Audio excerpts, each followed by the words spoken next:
SSC GD constable वालों के अगर माइंड में ये बात आ रही है कि ये दिमाग ये बातें सोचने पे लगा हुआ है तो कभी सिलेक्शन नहीं होगा। अगर इन बातों को सोचकर हम इन्हीं बातों पे अमल करेंगे तो कभी जिंदगी में एसएससी जीडी तो क्या किसी भी एग्जाम में सिलेक्शन नहीं होगा। तो कौन सी बातें हैं वे? कैटेगरी की बात है कि हम इस कैटेगरी में आ रहे हैं तो हमें इस कैटेगरी से तैयारी करनी चाहिए।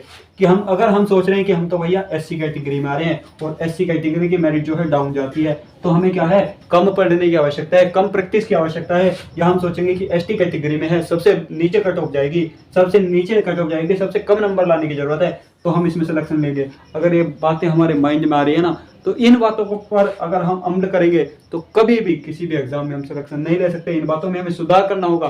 किस तरीके से सुधार करना होगा? सबसे पहले देखते हैं कैटेगरी।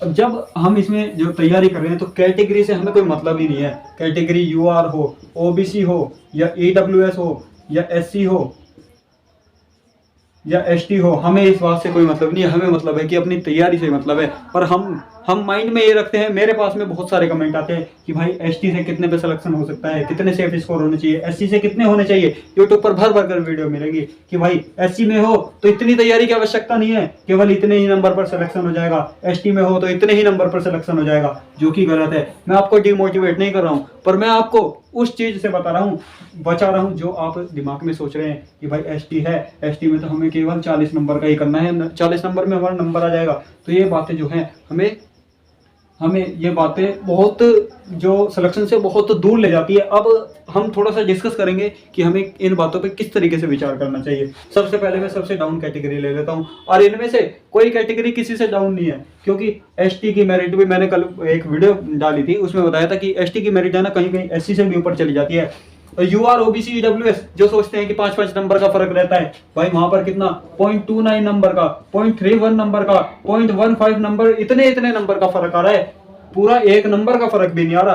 तो ये बात तो अपने दिमाग से निकाल ही दीजिए कि एसटी की मेरिट जो है एससी से डाउन जाएगी, या यूआर और ओबीसी में 10-10 नंबर का, 5-5 नंबर का, या 3-3 नंबर का फर्क मिलेगा, जो ओबीसी ईडब्ल्यूएस में 4-4 नंबर का फर्क मिलेगा। तो ये बातें जब हम अपने दिमाग से निकालेंगे तो ये सोच लेंगे कि हम अब उसके सिलेक्शन की ओर बढ़ चुके हैं। अब सबसे पहले देखिए, अगर हम एसटी कैटेगरी से बिलोंग करते हैं और हमारे बात में यही दिमाग में यही बात आ रही है कि हम एसटी कैटेगरी से हैं, कम नंबर पर सिलेक्शन हो जाएगा तो कम नंबर की तैयारी करें, तो भाई इस बात को बिल्कुल भूलकर हमें, अगर हम एसटी कैटेगरी से आ रहे हैं तो अपनी से 2 कैटेगरी ऊपर ईडब्ल्यूएस की तैयारी करेंगे, ओबीसी की या ईडब्ल्यूएस की तैयारी के हिसाब से हम तैयारी करेंगे कि अगर एसटी का 50 नंबर पे सिलेक्शन हो जाता है तो हमें क्या है, हमें जीत होनी चाहिए। भाई ईडब्ल्यूएस की अगर 62 पे मेरिट लगी है तो भाई एसटी वाले को इसे 62 नंबर लाने हैं। जब हम 62 के लिए सोचेंगे, जब हम 50 के लिए प्रिपेयर होंगे। अब भाई शुरू में ही हम 50 का मन बना रखे हैं तो नंबर तो वही 40 से 42 से आएंगे, क्योंकि हमने तो मन ही शुरू में 50 का लगा रखा है। हमारे तो माइंड में यही बात है कि हम तो एसटी से हैं, सिलेक्शन आराम से हो जाएगा। अब एससी वाले कैंडिडेट को, एससी वाला कैंडिडेट जब ओबीसी के लेवल की तैयारी करने लग जाएगा, एससी वाला कैंडिडेट ओबीसी के लेवल की तैयारी करने लग जाएगा, तो समझ लेना उसका सिलेक्शन पक्का है।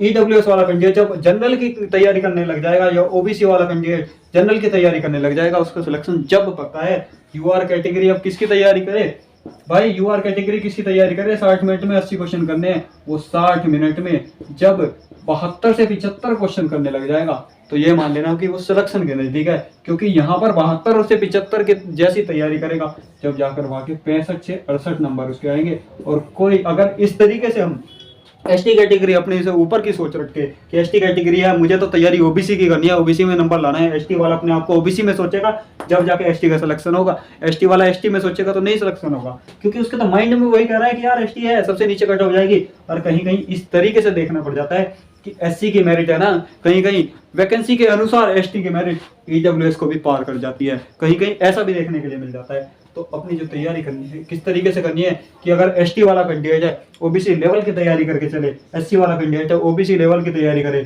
ओबीसी ईडब्ल्यूएस वाला कैंडिडेट है जनरल की लेवल की तैयारी करे, जनरल वाला कैंडिडेट है 95% नंबर लाने की जो चेष्टा रखता हो, जब जाके उसके 80 से 85% नंबर आएंगे, जब हम 95% की तैयारी करेंगे। अगर इस सीक्वेंस को, इस बात को हम अपने माइंड में उतार लेंगे तो हमें सिलेक्शन से कोई नहीं रोक सकता। एसएससी जीडी का कोई भी एग्जाम हो, आने वाले बहुत से एग्जाम आएंगे, दिल्ली पुलिस का आएगा, यूपी पुलिस का आएगा, तो इस चीज को अपने साथ अभी से अपना लीजिए। अभी हमारे पास में 30 दिन का समय है। कहने को तो 30 दिन कम होते हैं, पर सिलेक्शन लेने के लिए 30 दिन भी बहुत मायने रखते हैं। 30 दिन में हम सिलेक्शन भी ले सकते हैं। इन चीजों को अगर हम ध्यान में रखेंगे, और जितना हमने पढ़ना था पढ़ लिया, अब क्या है, अब उस पर प्रैक्टिस बनाने की जो ज़रूरत है, कमांड बनाने की ज़रूरत है, टाइम मैनेजमेंट करने की ज़रूरत है। अब है इसमें 30 दिन में यही रणनीति अपनाने की ज़रूरत। अब इस तरीके से कैटेगरी को डिफाइन करेंगे तो हम सिलेक्शन ले सकते हैं। बाकी अगर एसटी वाला कैंडिडेट एसटी की तैयारी करेगा तो ये बात माइंड में रखेगा, सिलेक्शन कहीं नहीं होगा, एसएससी जीडी का कहीं नहीं होगा। अगर ये वीडियो थोड़ी सी भी इन्फॉर्मेटिव लगी है तो वीडियो को जरूर लाइक कर देना, चैनल को सब्सक्राइब कर लेना। हम नेक्स्ट वीडियो में मिलता हूँ। धन्यवाद।